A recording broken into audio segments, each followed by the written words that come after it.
सभी दर्शकों को मेरा नमस्कार। इससे पहले कि मैं आज का कार्यक्रम शुरू करूं, दी पब्लिक इंडिया की तरफ से एक विशेष सूचना सुनिए। नमस्ते। पब्लिक इंडिया के सारे दर्शकों का अभिवादन। आपसे एक आग्रह है और इसीलिए मैं व्यक्तिगत रूप से आपसे आग्रह कर रहा हूं।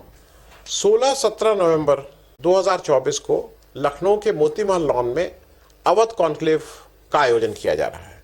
आग्रह यह है कि अवध कॉन्क्लेव को सफलतापूर्वक आयोजन के लिए धन की आवश्यकता है। हम लोग पहले इसको करते रहे हैं, दूसरे नाम से करते रहे हैं, अवध कॉन्क्लेव, लोकमत सम्मान इत्यादि इत्यादि नाम से, लेकिन इस बार अलग अलग विषयों पर डिस्कशन होगा। देश के अपने अपने स्पेशलिस्ट आएंगे और इन सबके लिए मैं एक QR कोड आपको दे रहा हूं। इससे आप ब्रोशर डाउनलोड कर सकते हैं, देख सकते हैं क्या रूपरेखा है। लेकिन आपसे फिर से एक बार अपील है कि इस आयोजन को सफल बनाने के लिए थोड़ी आर्थिक मदद करें। बहुत बहुत धन्यवाद। नमस्कार हमारे सब दर्शकों को। To the point with Anand Vardhan हमारा साप्ताहिक कार्यक्रम। इसमें मैं आनंद वर्धन से बात करता हूं कुछ करंट अफेयर्स पर, कुछ पॉलिटिकल इवेंट्स पर। आनंद, आज मैं बेसिकली आपसे बात करूंगा कुछ विदेशी मामलों पर कि हमारा चाइना के साथ जो एग्रीमेंट हुआ है उसका ब्रेक थ्रू जो हुआ है, और दूसरा मैं बात करना चाहूंगा कि पैलेस्टीन और इजराइल हम किसके साथ खड़े हुए हैं आज की तारीख में। लेकिन इससे पहले मैं वहां जाऊं, मैं आपसे कुछ टिप्पणी चाहूंगा, कुछ कमेंट चाहूंगा महाराष्ट्र के ऊपर। ये जो सीट शेयरिंग का अरेंजमेंट हुआ है महाविकास अघाड़ी में, ये थोड़ा सा अजीब सा लग रहा है। जैसा आपको पता ही है, 85 सीट्स तीनों ने शेयर कर ली है, शिवसेना, एनसीपी और कांग्रेस के बीच में। अब ये एक बड़ा डेमोक्रेटिक सा फॉर्मूला निकला। मतलब जो इंडिविजुअल स्ट्रेंथ्स हैं पार्टी की, उसके हिसाब से शायद मैंने ऐसे ही फिगर नीचे लिख दिए हैं जो होना चाहिए था। अब उद्धव ठाकरे, शिवसेना स्ट्रांग पार्टी है महाराष्ट्र में, उन्हें ज्यादा सीट मिलनी चाहिए थी, एंड शायद कांग्रेस और एनसीपी 50-50 कर लेते, लेकिन ऐसा हुआ नहीं। और फिर अखिलेश यादव का कल से कुछ स्टेटमेंट्स आ रहे हैं कि वो थोड़े नाराज दिख रहे हैं इस अरेंजमेंट से, कि अगर आप हमें अलायंस से बाहर रखेंगे तो हम 25 सीट पर लड़ेंगे। तो मैं इस पर आपके कमेंट्स चाहूंगा आनंद। मैं दो चीजें आ जाए। एक तो मैं पहले ये बता दूं कि वहां पे दो चीजें हैं। रेफरेंस पॉइंट कई लोग 2019 का विधानसभा इलेक्शन ले रहे हैं। जो जिस पार्टी को जैसे सूट कर रहा है वो अपनी लॉजिक वैसे बना रहा है। मैं ग्राउंड रियलिटी जो मेरी समझ है मैं उसके हिसाब से बता दूं। जो करंट लोकसभा का इलेक्शन हुआ करंट, उसपे सबसे ज्यादा सीटें कांग्रेस की आई हैं, नंबर एक। उसके बाद शिवसेना उद्धव ठाकरे और शायद 9 सीटें और फिर 7 सीटें, मतलब 7 सीटें एनसीपी, 9 सीट और इस तरह से कांग्रेस की सबसे ज्यादा सीटें, नंबर एक। नंबर दो, ये भी याद रखिएगा कि जो शिवसेना डिवाइड हो गई थी और शिवसेना के ज्यादातर विधायक शिंदे के साथ चले गए हैं, जो सिटिंग विधायक हैं। ये भी एक समझने वाली बात है कि आप जितना भी कहिए, एक अगर सिटिंग विधायक है उसका अपना कुछ तो उसके रूट्स होते हैं, उसका कुछ तो इन्फ्लुएंस होता है, हारे या जीते। लेकिन आप ये नहीं कह सकते कि जो विधायक शिंदे के साथ चले गए वो उनका ग्राउंड पे कुछ नहीं था और वो ऐसे चले गए। तो जो ज्यादा शक्ति है, जो विधायक दल की शक्ति थी, वो तो चली गई शिंदे के साथ। Same thing happened with NCP. NCP में भी जो मुख्य विधायक थे वो सब अजीत पवार के साथ एनडीए का पार्ट हो गए। तो जो एज ऑन डेट जो लोग बचे हैं उसमें कांग्रेस बहुत बड़ी पार्टी, मतलब वो इट हैज, मुझे तुरंत नंबर्स नहीं याद है लेकिन शायद 44 कांग्रेस है, शिवसेना कुछ 15-16 टाइप्स है, एनसीपी कुछ 10-12 टाइप्स है। तो अगर आप वहां से भी देखिए तो जो एग्जिस्टिंग ताकत है इन विधानसभा वो भी कम है। तो उस हिसाब से अगर कांग्रेस ज्यादा सीटें मांग रही थी, और एक्चुअली जो मेरी समझ थी, जो इनिशियल बात हो रही थी कि 100 के आसपास सीट कांग्रेस, 100 के आसपास सीट उद्धव ठाकरे, बची हुई 88 सीट में 80 के आसपास एनसीपी और 8 सीटों में अपने साथी सहयोगी दलों को। लेकिन वहां पे ये 85-85-85 का फॉर्मूला हुआ। उस फॉर्मूले के 2-3 कारण थे। एक तो ये था लेट हो रहा है, नॉमिनेशन के दिन निकले जा रहे थे, तो इसलिए वो करना जरूरी था। और उस समय जो जो खबर आई थी कि 18 सीटें सहयोगी दलों के लिए देंगे और 13 और बाकी जो बची हुई 15 सीट है वो इन तीनों लोगों के बीच में अभी आगे की बातचीत जारी है। पहली चीज, एनसीपी को 85 सीट उनके अपने ओरिजिनल क्लेम या एस्टिमेट से ज्यादा है, इसमें कहीं कोई दो राय नहीं है। They have got much more seats than what they should have. Congress को बहुत कम सीट मिली है जो उनका एक्सपेक्टेशन था, और कांग्रेस को ये मतलब मैं इसलिए इस बात को कह रहा हूं, ऐसा एक जनरल इंप्रेशन है कि कांग्रेस बहुत कीन थी इस गठबंधन को चलाने के लिए, तो कांग्रेस हैज आल्सो सैक्रिफाइस्ड, जो बात चल रही है। एक दूसरी तरफ एक बात यह है कि उद्धव ठाकरे साहब को, मुझे मतलब ये जो दिख रहा है ना, ये बहुत अच्छा शुभ संकेत नहीं है। उद्धव ठाकरे साहब को, मुझे जहां तक समझ है, he was a natural leader of this Mahavikas Aghadi. मतलब उसमें कहीं कोई डाउट नहीं था कि अगर एमवीए की मेजॉरिटी आती है तो वहां का चीफ मिनिस्टर कौन बनेगा, मेरे ख्याल में इसमें बहुत डाउट नहीं था। लेकिन जब वो ये मांगने लगे कि हमारी सीटें ज्यादा हो, अब मन में यह है कि हमारे एमएलए ज्यादा हो जाएं, तो वो कहीं से महाविकास आघाड़ी के नेता की जगह वो शिवसेना के नेता के रूप में ज्यादा है, क्योंकि जहां पे अगर उनको ये श्योरिटी नहीं है कि अगर वो ज्यादा एमएलए नहीं लेके आए तो वो चीफ मिनिस्टर नहीं बनेंगे, ये मेरे ख्याल में नहीं होना चाहिए था। जो भी ये खबर आई है, और अगर अखिलेश यादव को वहां कोई अकोमोडेट नहीं किया गया है तो ये खबर अच्छी नहीं है। महाराष्ट्र में एनडीए के लिए ये सुखद खबर है। मतलब बीजेपी और उसके सहयोगी दल इसमें खुशी मनाएंगे। झगड़े उनके यहां बहुत हैं, लेकिन दूसरे के झगड़े अगर बाहर सड़क पे नहीं आए तो ये साफ दिखा रहा है कि इतने दिनों के बाद भी, इतने सीजन लीडर होने के बाद भी, अगर आप, जैसे इससे बेटर तो मैं कहूंगा जम्मू कश्मीर में हुआ था, ऐलानिया तौर पे कहा गया था कि हम 5 सीट पे फ्रेंडली कंटेस्ट कर रहे हैं, हम भी लड़ेंगे, ये भी लड़ेंगे। तो या तो आप कहते थे ना कि 33 सीटों पे हम लोग फ्रेंडली कंटेस्ट कर रहे हैं, आप फ्री फॉर ऑल है, ठीक है, नहीं हुआ भाई, 10% 12% सीटों पे हमारी बातचीत नहीं हो पाई। उसकी जगह जो ये हुआ है, मेरे ख्याल में वो कहीं ना कहीं तो कड़वाहट रहेगी ही रहेगी, और इलेक्शन रिजल्ट कितना उससे अफेक्टेड होगा, ये तो अभी थोड़ा 1-2 दिन और निकल जाए तो फिर शायद हम लोग बेहतर स्थिति में होंगे उसका आकलन करने में। अजय। आनंद, अब मैं आता हूं जो मेन टॉपिक था आज के डिस्कशन का, कि हमारे संबंध इंटरनेशनल लेवल पर क्या होता जा रहा है। सबसे पहले मैं बात करूंगा चीन के साथ। ये मैं आपको कुछ पेपर्स की हेडलाइन दिखा रहा हूं।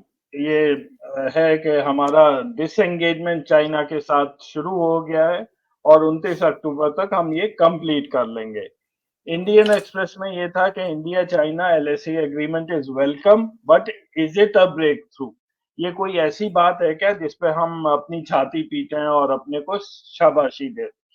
Unimaginable diplomacy and military efforts behind India-China LOC patrolling breakthrough, ये जयशंकर जी का ऑफिशियल वक्तव्य है। लेकिन मैं इसलिए आपको ये पूछना चाहता हूँ कि असलियत में ये हुआ क्या है, क्योंकि मेरे हिसाब से ये जो भी एग्रीमेंट हुआ है ये काफी हश हश टाइप का एग्रीमेंट हुआ है। आनंद, सबसे पहले तो हमारे आर्मी चीफ ने ये कहा है कि जहां तक आर्मी का सवाल है, ये ब्रेक थ्रू नहीं है जब तक कि हम अप्रैल 2020 की जो स्थिति थी वहां तक ना पहुंच जाए। तो इसका मतलब ये है कि हमने जो भी एग्रीमेंट किया है वो आर्मी उसके साथ नहीं है, ऐसा लगता है।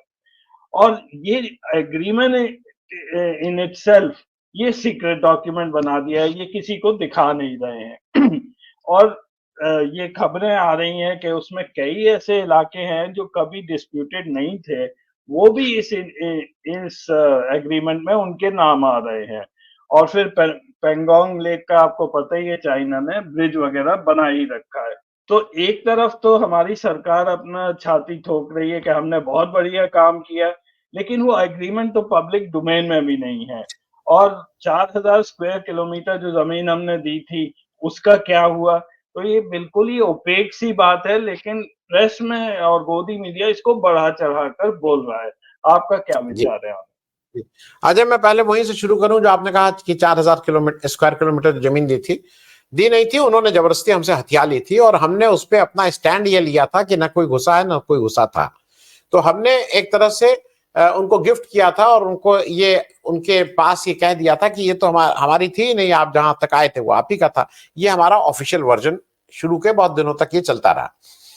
दूसरी बात जो मैं 2-3 चीजें इसलिए इस पे करूं, ये बातचीत कहां से शुरू होती है और ये बातचीत का कहां पे खत्म हो रही है। ये बातचीत का एक हिस्सा चला काफी कुछ, अगर आपको याद हो, चीन गए हमारे जयशंकर साहब, चीन के विदेश मंत्री आए, एससीओ की मीटिंग हुई। एससीओ की मीटिंग क्या है?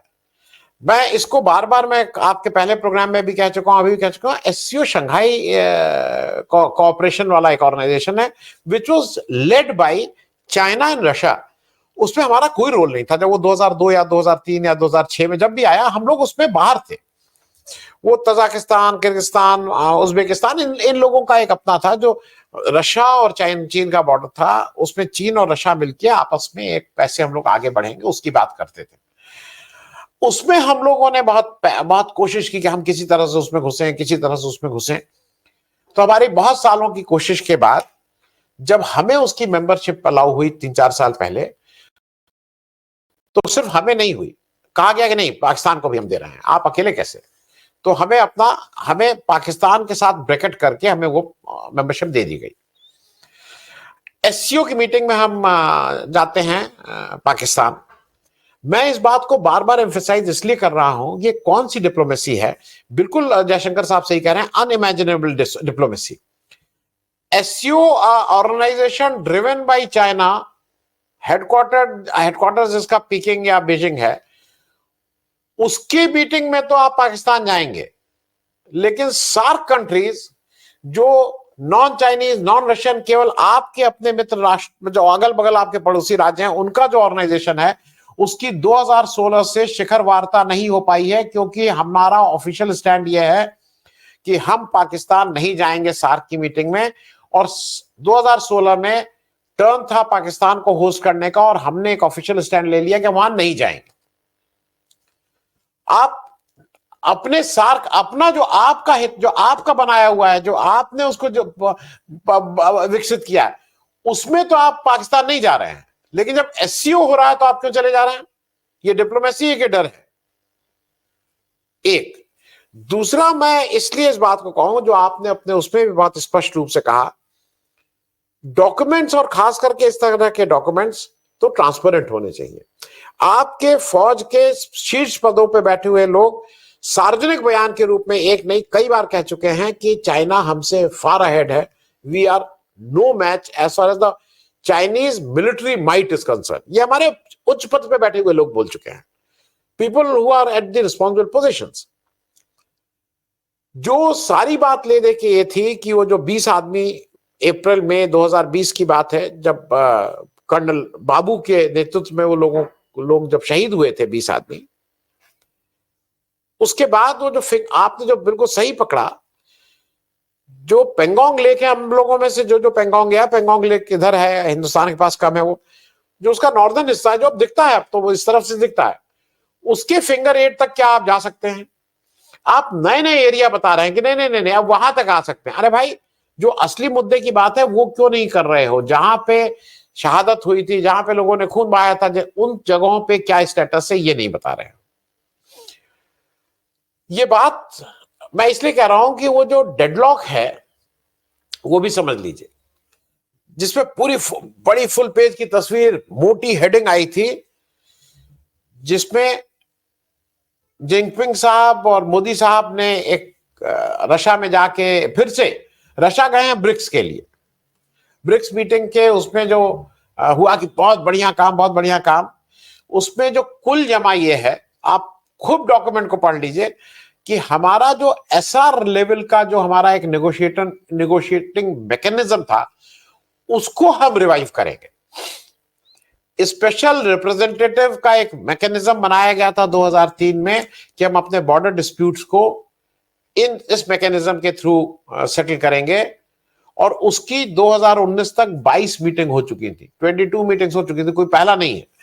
और आखिरी मीटिंग दिसंबर 2019 में हमारे जो हमने जिनको नियुक्त किया था स्पेशल रिप्रेजेंटेटिव मोदी सरकार के आने के बाद, डोवाल साहब हमारे नेशनल सिक्योरिटी एडवाइजर एनएसए, और चीन की तरफ से उनके विदेश मंत्री, ये दो लोग स्पेशल रिप्रेजेंटेटिव हैं जो बात करते हैं। दिसंबर 2019 के बाद जब हमारी बातचीत टूट गई, हमारा कोई इसमें बातचीत नहीं हुई है। तो आपने केवल उसी एसआर को फिर रीइंस्टेट करने की बात की, कोई ये कहीं नहीं हुआ है कि हमें जमीन मिल जाएगी या हो जाएगा, चाइना पीछे हट जाएगा। हम लोग बातचीत फिर से करेंगे। और फिर आप अगर स्टेटमेंट ध्यान से पढ़िए, कई पेज में बार बार घूम के एक ही बात, हम लोगों को प्रेम से रहना चाहिए, हम लोग पड़ोसी राज्य हैं, हम लोग एक दूसरे की मदद करनी चाहिए। ये तो सभी, ये तो कोई भी कहेगा। मतलब हम और तुम इसमें ठीक से बोले, तुम हंसो मैं भी हंसता रहूं, तुम मुझे गाली मत दो मैं तुम्हें गाली मत दूं, ये कौन कहेगा भाई? ये तो मतलब इस उस पूरे स्टेटमेंट को आप पढ़ लीजिए, उसमें केवल यह है कि बस ये नहीं लिखा गया है कि सुबह उठ के ब्रश करो, उसके बाद कुल्ला करो, फिर मुंह धो के स्कूल जाओ, उसके अलावा सारी है कि हम दोनों को प्रेम से रहना चाहिए। उसमें it is I don't find it a diplomatic document, it is just a some document जो कभी कभी हम और आप अगर याद करिए, ऑफिस के दिनों में जब जाते थे किसी जगह असाइनमेंट के लिए, कुछ काम नहीं होता तो कुछ कागज भर देते थे कि आपको लिखना होता था कि क्या क्या किया, तो कुछ इसी तरह की बातें करते थे। वो वहां पे हुआ है। मेरे हिसाब से वहां कोई ऐसा ब्रेक थ्रू नहीं है।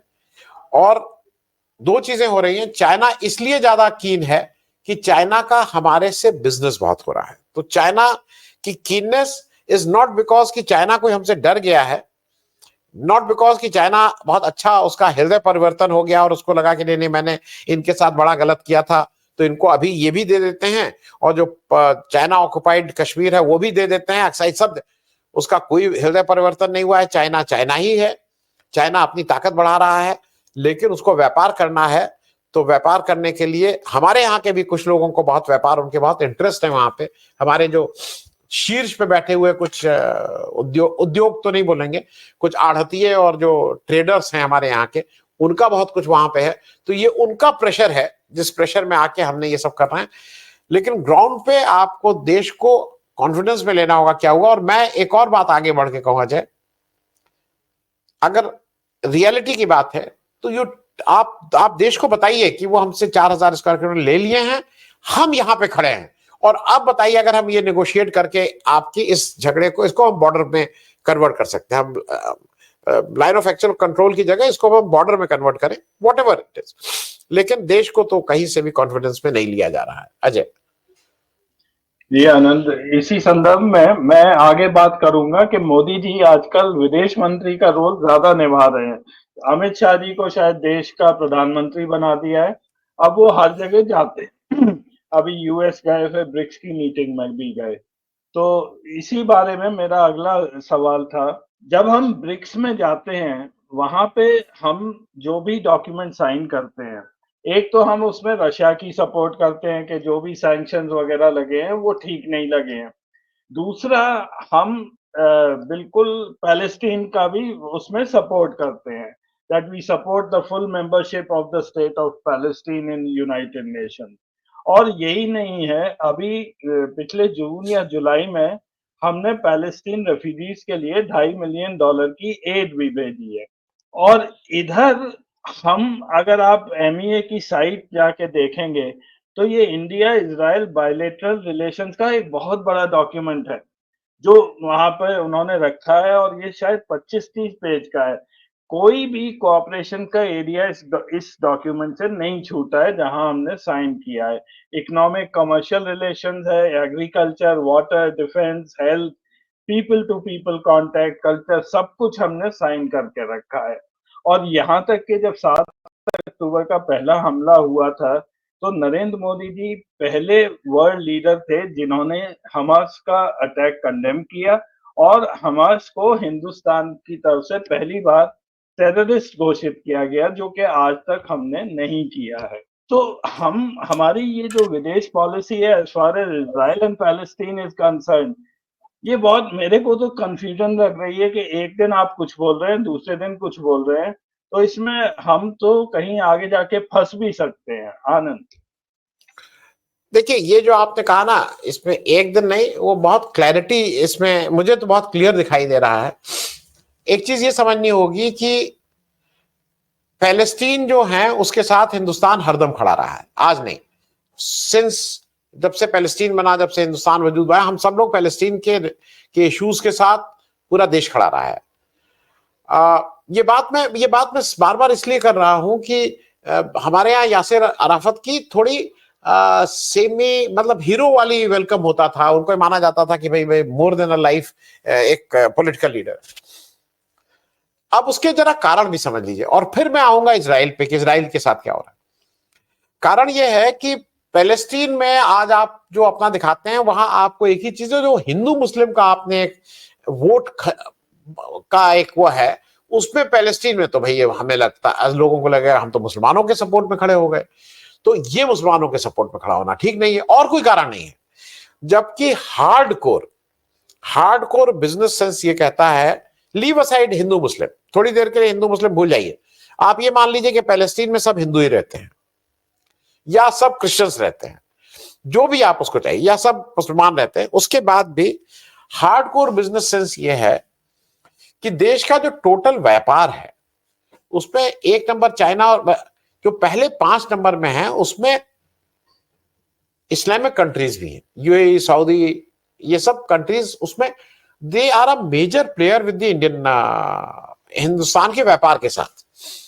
दूसरा, मोदी जी की यात्राएं, ये तो गूगल करके कोई भी देख लेगा, मुझे तुरंत मेरा शायद 1 नंबर आगे पीछे हो जाए, शायद 7 या 8 बार अमेरिका गए हैं, और अगर 8 बार अमेरिका गए हैं तो 7 बार यूएई गए हैं, अगर 7 बार अमेरिका गए हैं तो 6 बार यूएई गए हैं। यूएई क्यों इतना बार बार जा रहे हैं दौड़ के? यूएई जाने के 2 बड़े कारण हैं। एक बड़ा कारण यह है कि व्यापार का भाई वो एक बड़ा वो है। दूसरा कारण यह है कि यूएई जो है उसका जो अबू धाबी है, उसके जो रूलर होते हैं वो basically president of the UAE होते हैं, और अबू धाबी के पास अकूत पैसा है। तो वहां के जो सज्जन हैं, उन्होंने मतलब वहां के जो रूलर हैं, उनके जो छोटे भाई हैं, उन्होंने अडानी जी के कंपनीज में ठीक से इन्वेस्ट कर रखा है। He has invested in Adanis company. अब एक कनेक्शन तो आपको समझ में आ जाएगा क्यों जा रहे हैं। मतलब तुम अगर लखनऊ आए थे तो तुम अपने कॉलोनी के ही किसी एक क्लासमेट के घर में रुक गए थे, तो चलो वहां पे वो रहता है। तुम्हारे यहाँ भी ये होता है कि हैदराबाद चलो भाई अजय है, कोई नहीं तो अजय के यहाँ रुक लेंगे, कुछ इस तरह। तो वो एक अपना घरेलू मामला है, क्योंकि अपने अडानी जी के वहां लोग हैं। दूसरा यह है कि अगर आप आज की तारीख में एंटी पैलेस्टीन कोई स्टेप ले लेंगे, जिसको आपने हिंदू मुस्लिम में कहीं कन्वर्ट कर दिया, जबकि वो हिंदू मुस्लिम से आप एक अलग कंट्री है, वो एक अलग कंट्री, आप क्यों उसको हिंदू मुस्लिम कर रहे हैं? और दूसरा, वो हिंदू मुस्लिम है भी नहीं, वो जूस और मुस्लिम है, तो हमारा उससे क्या लेना देना। लेकिन आपको ये लगता है कि अगर हम इनके साथ खड़े हुए दिखाई दिए तो दिक्कत होगी, अलग दिखाई दिए तो हमारा व्यापार बुरी तरह से इफेक्टेड होगा। तो छोड़ भी नहीं सकते हैं, निगल भी नहीं सकते हैं, उगल भी नहीं सकते हैं, ये स्थिति हो गई। अब आ जाइए इजराइल की तरफ। इजराइल कुछ उस तरह का है जैसे हम लोग जब बड़े हो रहे थे तो फैंटम, हम लोगों को लगता था कि Phantom is the ultimate hero. तूफान घोड़े पे आता है, शेरा उसका वो है, कहीं भी चला जाता है। इजराइल भारत के लिए जो जिस तरह में कहीं पहुंचना है, जो प्रेजेंट डिस्पेंसेशन ऑफ लीडरशिप है, इजराइल चुन चुन के मारेंगे, जिसका ये है कि चुन चुन के मारेंगे। तो वो चुन चुन के मारने वाला, क्या बढ़िया इजराइल के लोग हैं, चुन चुन के मारते हैं, आपकी सारी बात सुनते हैं, आपका फोन में क्या क्या डाल के आपको सब ट्रैक कर लेते हैं। ये सारी चीजें जो हैं वो बहुत मतलब उसको चमत्कृत होकर हमारी ये लीडरशिप देखती है कि भाई ऐसा ही किसी दिन हो जाए, हिंदू चुन चुन के मारे बाकी लोगों को, तो वो उनका वैचारिक रूप से वो अपने को वहां ज्यादा पास पाते हैं। तो बेसिकली दिल इजराइल में है, दिमाग कहता है कि बिल्कुल इजराइल के पास चले जाओगे तो ये व्यापार का क्या होगा। तो दिल और दिमाग की लड़ाई है, लेकिन ज्यादातर तो हमने देखा है कि दिल ही जीतता है, दिमाग तो बहुत कम जीतते हुए देखा है। तो इस लड़ाई में एज तो हरदम इजराइल की। और एक अंतिम बात कह के खत्म करूंगा, एक ध्यान रखना अजय, इजराइल की ताकत क्या है? इजराइल की ताकत केवल अमेरिका और अमेरिका है, and there is no one else. आज अगर अमेरिका अपनी एड्स और अपने जो उनको सहायता दे रहा है वो बंद कर दे तो Israel is will be another, क्या बोलेंगे, मतलब वो कोई अफ्रीकन कंट्री जैसा ही गरीब देश हो जाएगा। लेकिन अमेरिका को अपने मुझे एक बहुत अच्छी बात लगी है, किसी ने बहुत सीरियसली इस बात को कहा, मैं शायद उतना आर्टिकुलेट नहीं हूं। उसने कहा भारत की जो डेवलपिंग देश होते हैं उनका यहाँ क्या है, अस्पताल इंपॉर्टेंट है, शिक्षा इंपॉर्टेंट है, सड़क इंपॉर्टेंट है, इसी से रोजगार मिलते हैं, इसी के लिए लोग रहते हैं। कहना है जो डेवलप्ड कंट्रीज हैं उनके यहाँ रोजगार कहां से सृजन हो, उनके लिए क्या है, तो उनका रोजगार एक ही तरह सृजन हो सकता है कि अगर कहीं वॉर होगी तभी रोजगार मिलेगा।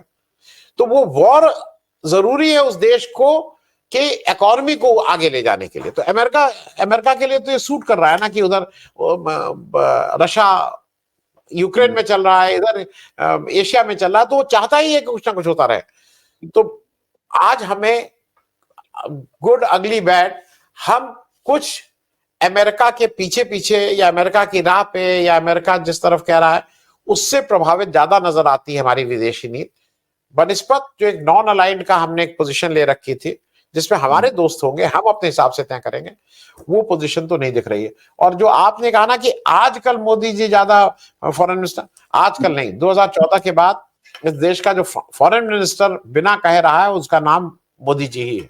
कोई और फॉरेन मिनिस्टर ऐसे ही थे, मतलब ठीक है आप भी है वहां, आप दस्तखत कर दिया करिए, बाकी फॉरेन मिनिस्टर तो मैं ही हूं। अजय ये आनंद बिल्कुल सही कहा। मैंने अभी एक फ्लाइट ट्रैकिंग साइट देखी थी, 3 महीने में लगभग 2000 यूएस आर्मी मिलिट्री के प्लेन्स वो गए हैं shuttling between Israel and US. तो वो खाली तो जा नहीं रहे होंगे और नंबर भी ह्यूज है, 2000 यानी दिन के 2 प्लेन्स में पूरा माल भर के वहां जा रहा है। तो वो सही है, वो यूएस ही लड़ रहा है वो लड़ाई अगेंस्ट पैलेस्टीन। तो thank you so much for joining, आपके समय के लिए बहुत बहुत शुक्रिया। अगले हफ्ते फिर मिलेंगे। Thank you so Ajay, much. Thank you. नमस्ते, पब्लिक इंडिया के सारे दर्शकों का अभिवादन। आपसे एक आग्रह है और इसीलिए मैं व्यक्तिगत रूप से आपसे आग्रह कर रहा हूं, 16-17 नवंबर 2024 को लखनऊ के मोती महल लॉन में अवध कॉन्क्लेव का आयोजन किया जा रहा है। आग्रह यह है कि अवध कॉन्क्लेव को सफलतापूर्वक आयोजन के लिए धन की आवश्यकता है। हम लोग पहले इसको करते रहे हैं, दूसरे नाम से करते रहे हैं, अवध कॉन्क्लेव, लोकमत सम्मान इत्यादि इत्यादि नाम से, लेकिन इस बार अलग अलग विषयों पर डिस्कशन होगा। देश के अपने अपने स्पेशलिस्ट आएंगे और इन सबके लिए मैं एक QR कोड आपको दे रहा हूं, इससे आप ब्रोशर डाउनलोड कर सकते हैं, देख सकते हैं क्या रूपरेखा है।